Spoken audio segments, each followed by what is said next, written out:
So we are here in Iceland, as on a workshop here. One of the things I want to highlight on the courses, and is picking up pathologies which are quite not commonly picked up in hip and groin. So one of the pathologies which is commonly missed is Meralgia Paresthetica. So that is usually an entrapment. You typically see in people who are quite obese, but you also see in a lot of patients post-operatively, especially around hip scope. They can be quite tricky and they can have a lot of persistent pain and burning. So Anna, thanks a lot for doing this. Could you give a bit of a background on what happened there, what sort of surgeries you had? So I was dealing with hip FAI, so CAM type impingement. And in the end I decided to go for a hip scope because it was starting to bother me too much. And when I wake up after the scope, I start feeling this numbness and tingling. How long it been going on?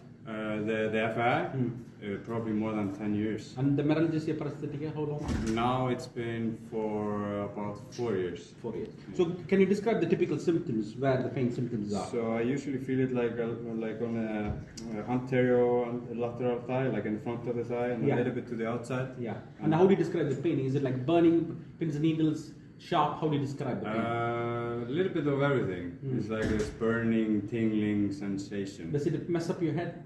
Like it's sort of. It's very bothering. Yeah. It's always on that. And then I have 2 kids, and then they accidentally grab my leg and I jump up. It's so like that's really, very sensitive on that. And what sort of things you do? You feel the symptoms more. What activities? I tend to like to bike quite a bit and move the hip a little bit. I feel that helps me a little bit. Do some gentle strengthening exercises. That definitely helps too. Yeah. But it never goes away. Does it affect your sleep?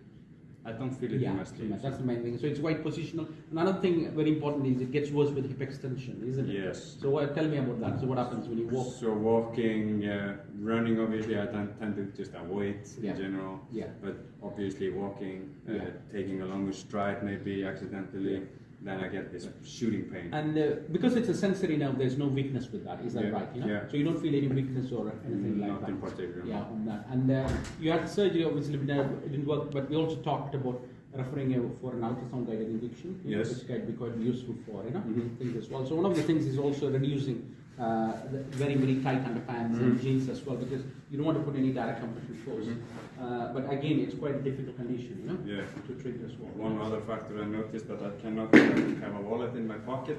So when I walk, I cannot wear anything in my pocket because that tends to compress. Put that pressure on that. So excellent. So okay, guys. So I think that sort of is the typical presentation. So how do you analyze this? What are the key tests you do? Bedside tests you can do for diagnosis of Meralgia Paresthetica, and most important, what are the objective tests and also the management strategies? If you're really interested more, we cover a lot on the hip course. We've got a few coming in London, in UK, and also we've got coming up in Norway, also coming up in Holland, in Dubai as well. So check out on the bio link, and thank you so much, Arna, for giving up your time. No problem. Thanks. Really good.